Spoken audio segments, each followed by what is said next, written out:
한국토지주택공사가 시행하는 울릉도와 포항의 공사장에 옹벽이나 물빠짐 시설이 제대로 갖춰지지 않아 폭우 피해가 컸던 것으로 나타났습니다. 올해 벼 농사가 풍년을 이뤘지만 쌀값이 폭락해 농민들이 대책을 요구하고 있습니다. 유령 법인을 만들어 대포 통장을 대거 개설한 뒤 인터넷 도박 사이트 운영자에게 팔거나 빌려준 조직폭력배들이 경찰에 붙잡혔습니다. 여러분 안녕하십니까? 지난주 집중호우로 울릉도와 포항 블루밸리 국가산단에서 큰 피해가 났습니다. 모두 공기업인 한국토지주택공사의 공사 현장 인근인데 옹벽이나 물빠짐 시설을 제대로 갖추지 않았기 때문입니다. 김기영 기자가 보도합니다. 울릉도 최대 번화가인 도동과 저동을 잇는 고갯마루가 무참히 쓸려 나갔습니다. LH 한국주택공사가 72가구 규모의 국민임대주택을 짓기 위해 가뜩이나 가파른 비탈을 깎을 때부터 주민들은 산사태 위험이 높다며 국민권익위원회에 진정하는 등 여러 차례 대책을 호소했습니다. 400mm의 비가 내린 지난달 30일 인근의 울릉초등학교 뒤쪽 골짜기가 쑥대밭이 됐습니다. 쏟아지는 토사에 건설업체 직원 한 명이 크게 다쳐 육지로 후송됐고 집안에서 놀던 어린이들이 구사일생으로 구출됐습니다. 이곳에서만 주택 10동이 파손돼 16가구 35명이 집을 잃은 채 경로당 등지에서 지내고 있습니다. 주민들은 인재라며 강경 대응을 예고했습니다. 이 지역은 매미 때에도 끄떡도 없이 조용한 지역입니다. 파헤쳤기 때문에 결과적으로 이러한 2차, 3차 피해가 날 수 있는 지난 주말 LH가 조성 중인 포항 블루밸리 국가산업단지 공사장도 곳곳이 물바다가 됐습니다. 지붕보다 높게 흙을 성토해 빗물이 집으로 쏟아진 겁니다. 보상이 끝났다고는 하지만 거동이 불편한 할머니가 살고 있었습니다. 그 행정소송 딱 끝나고 난 뒤에 저희 집 위로 딱 기다렸다는 듯이 소음 엄청나게 우리 당하면서 있었어요. 보상금 1,700만 원을 받고는 도저히 다른 집을 구할 수 없어 차일피일 이주를 미루던 이 집도 진출입로가 없어졌습니다. 원래는 이게 길이었습니다. 양쪽 길이. 다 막아버렸기 때문에 이쪽을 해가지고 가는데 다리에 물이 차버렸습니다. 이번에. 시공업체가 하천을 막는 바람에 상류 쪽 15가구 30여 명이 불어난 물에 한때 고립되기도 했습니다. 올여름 가뭄만 믿고 수방 대책을 소홀히 한 공기업이 폭우 피해의 원인을 제공했다는 원성이 높습니다. MBC 뉴스 김기영입니다. 유난히도 무더웠던 여름을 뒤로하고 어느새 들판은 누렇게 익어가고 있습니다. 포항에서는 오늘 첫 벼베기를 했는데요. 풍년 농사에도 불구하고 쌀값 폭락으로 농심은 편하지 않습니다. 장성훈 기자가 보도합니다. 조생종벼가 서둘러 누렇게 익은 논 가운데로 콤바인을 동원한 올해 첫 벼 수확이 한창입니다. 예년과 비슷한 시기에 벼베기가 시작됐는데 폭염과 가뭄 속에서도 올해도 풍년입니다. 태풍도 없었고 일조량이 풍부하여 평야지를 비롯한 들판에는 풍년 농사가 이루어졌습니다. 경북 동해안의 벼베기는 이번 주 시작해 다음 달 말쯤이면 마무리될 예정입니다. 이런 풍년 농사에도 불구하고 농심은 답답합니다. FTA 등으로 쌀 수입량은 자꾸 늘어나는 반면 쌀 소비는 줄어 쌀값이 끝없이 떨어지고 있기 때문입니다. 산지 쌀값은 80kg을 기준으로 2013년 17만 6천 원에서 해마다 하락해 현재는 14만 2천 원대로 20% 가까이 떨어졌습니다. 전년도에도 그 쌀값이 유례없이 최하위로 떨어졌는데 지금 올해는 작년 대비 한 20% 정도 더 하락하지 않겠나 하는. 이에 쌀 농가들은 정부의 밥상용 쌀 수입 중단과 함께 현재 축산농가 대부분이 사료로 수입 곡물을 쓰고 있는 만큼 논의 벼 대신 옥수수 같은 사료 작물을 재배하면 쌀농가와 축산농가 모두 상생할 수 있다며 정부 지원을 위한 입법과 제도 마련을 바라고 있습니다. 우리 자체적으로 생산을 할 것 같으면 그 외화 낭비도 안 되고 쌀 수급 조절에도 많은 덕이 되고 또 쌀값이 올라가게 될 것 같으면 변동 직불금이라든가 이런 부분들. OECD 꼴찌 수준인 곡물 자급률에도 불구하고 쌀은 여전히 남아도는 현실에서 우리 쌀도 지키고 농민도 살릴 수 있는 해법 찾기가 시급합니다. MBC 뉴스 장성훈입니다. 미국이 한국산 열연 강판에 이어 자동차와 가전제품 외장재 등에 쓰이는 냉연 강판에 고율의 반덤핑 상계 관세를 부과해 수출 차질이 우려됩니다.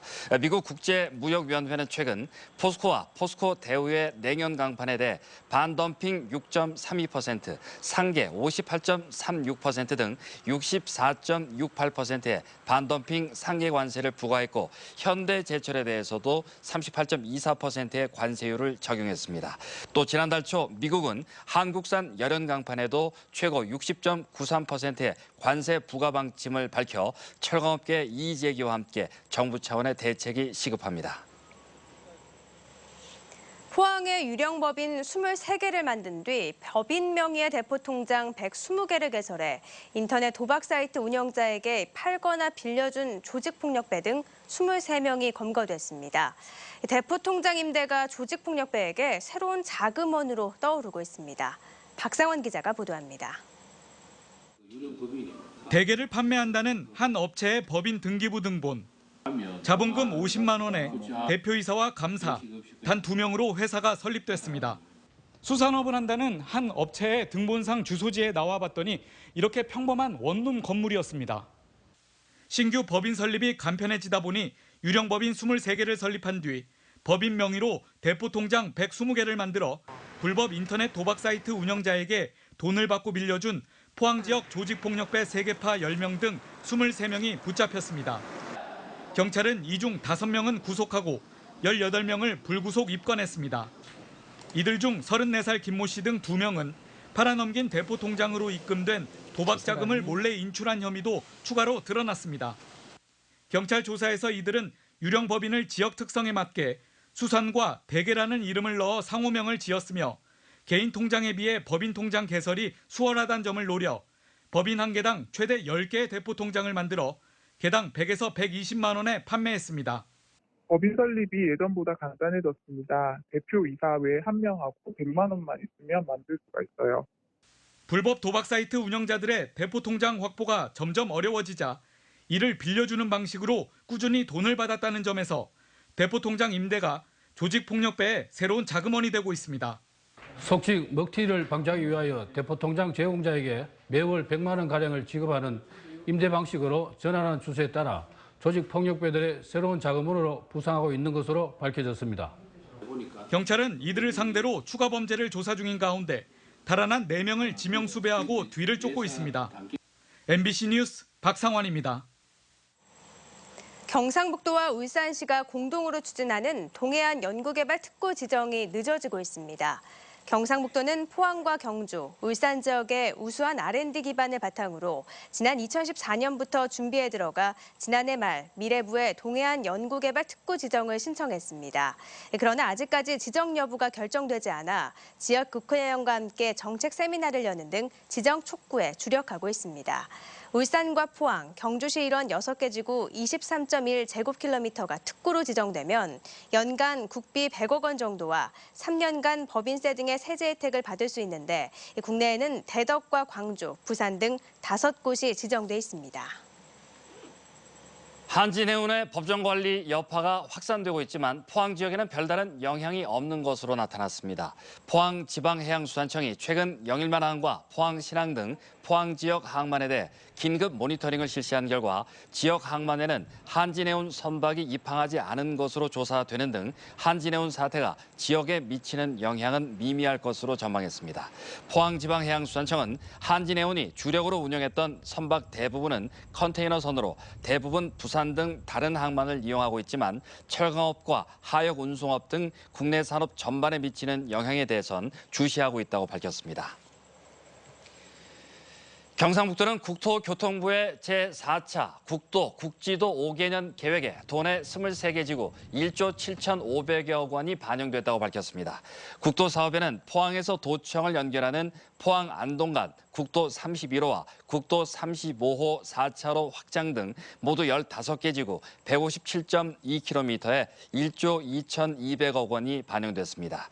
국지도 사업은 8개 지구 63km에 모두 5,300여 원이 반영됐는데 주요 사업으로는 영덕 강구 대교와 울진군 온정면에서 원남면 구간, 그리고 경주 강동면에서 안강읍 구간 등입니다. 경주경찰서는 이웃집 물탱크에 농약을 투입한 혐의로 경주시 외동읍 68살 A씨를 검거해 조사를 벌이고 있습니다. 경찰에 따르면 용의자 A씨는 어제 오후 5시쯤 이웃집과 공동으로 사용하는 물탱크에 농약을 투입해 이 물을 마신 46살 B씨가 이상 증세를 보여 치료를 받고 있어 생명에는 지장이 없는 것으로 알려졌습니다. 경찰 조사 결과 A씨는 평소 물탱크 사용과 관련해 이웃 주민 B씨와 분쟁이 잦았고 수돗물이 잘 나오지 않는다는 이유로 화가 나 범행을 저지른 것으로 밝혀졌습니다.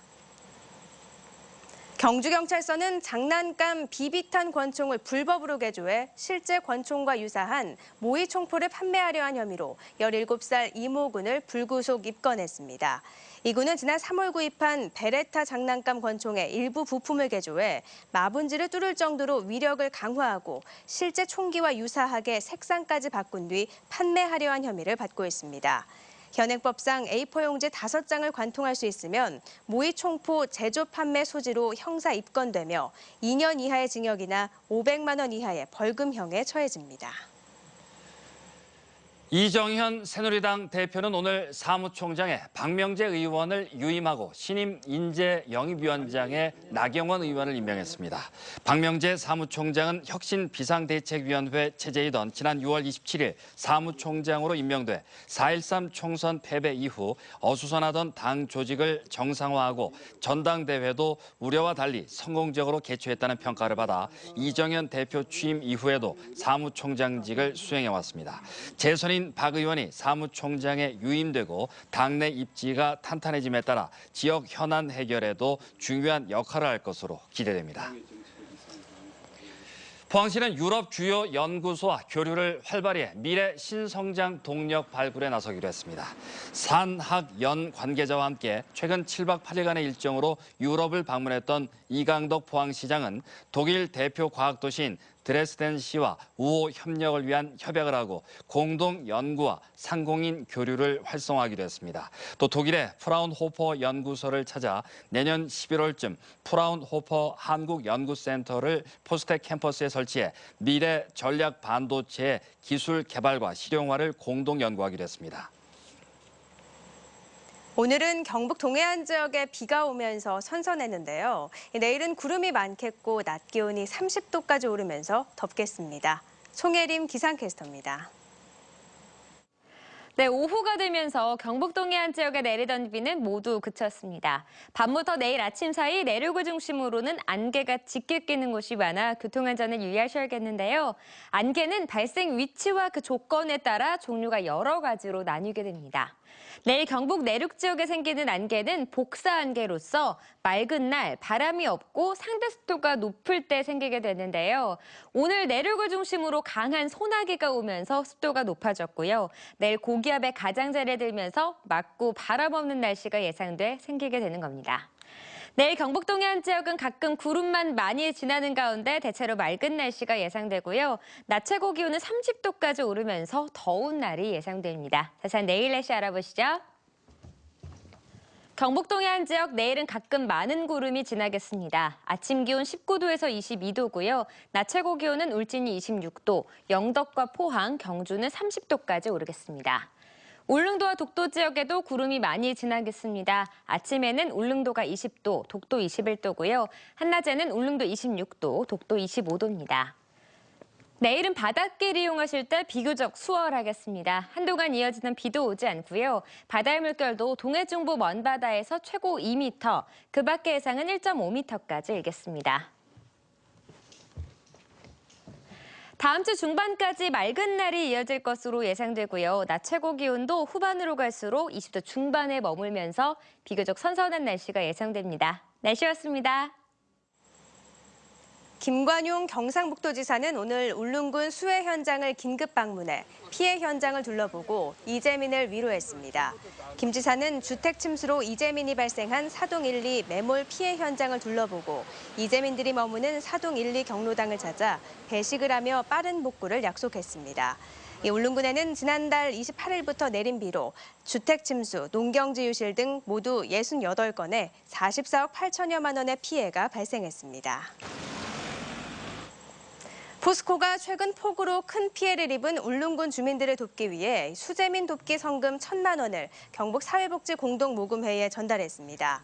또 포항제철소 임직원들은 직접 울릉도를 찾아 생필품 등의 구호물품을 전달하고 수해 복구를 지원할 계획입니다. 한편 포항뿌리회도 울릉군에 500만 원 상당의 구호물품을 제포 울릉향후회에 전달했습니다. 경상북도는 저출산 위기를 극복하기 위해 이달부터 난임부부 시술비 지원을 전면 확대한다고 밝혔습니다.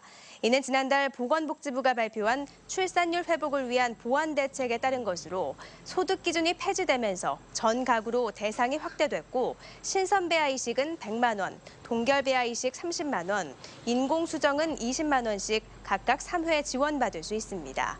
또한 월 평균 소득이 316만 원 이하 가구는 신선배아 이식 시 시술비 240만 원, 지원 횟수는 4회로 늘어나게 됩니다. 대구 경북 지역 가습기 살균제 피해자들이 피해 조사 판정을 받을 수 있는 지역 병원이 추가로 선정됩니다. 국회 가습기 특위 정태욱 의원에 따르면 대구 경북 지역에서는 대구 파티마 병원과 대구 가톨릭대학병원이 포함된 것을 비롯해 4개 지역 병원이 가습기 살균제 피해 조사 판정 병원으로 선정됐습니다. 정 의원은 지난달 가습기 특위 국정조사 기관 보고에서 전체 피해 신청인의 41.8%가 지방에 살고 있는 만큼 판정병원 확대가 필요하다고 주장한 바 있습니다. 경북교육청은 다자녀 학생 교육비 지원에 관한 조례안이 경상북도의회 본회의를 통과해 다자녀 학생을 위한 체계적인 지원이 가능하게 됐습니다. 조례안의 주요 내용은 출산이나 입양으로 셋 이상의 자녀를 양육하는 가정에는 셋째부터 수업료, 입학금, 입학 준비물품 구입비 등 학부모가 부담하는 경비를 지원할 수 있도록 했습니다. 동국대학교 경주 캠퍼스가 내년부터 35명 정원으로 바이오 제약학 공학과를 신설해 바이오 신약 분야의 인력을 양성합니다. 바이오 제약 공학과는 분야 생물학과, 양리학과 등 기초학문을 바탕으로 유전공학, 세포 배양, 바이오 의약품 제조, 미생물 발효 등 현장 중심 인재 양성에 초점을 두고 있습니다. 동국대는 바이오 신약은 미래 신성장 산업으로 9대 국가전략 프로젝트에도 포함돼 있어 차세대 산업으로 발전 가능성이 높다고 밝혔습니다. 대구 고등법원 제1형사부는 지난해 8월 20일 밤 자정쯤 포항시의 한 도로에서 음주운전 단속에 걸린 데 불만을 품고 하룻밤 사이 2차례나 파출소를 찾아가 불을 지를 것처럼 협박하는 등 공무집행을 방해한 혐의로 기소된 48살 A씨의 항소심에서 원심과 같이 징역 8개월을 선고했습니다. 이상으로 포항 MBC 뉴스데스크를 마치겠습니다. 여러분 고맙습니다.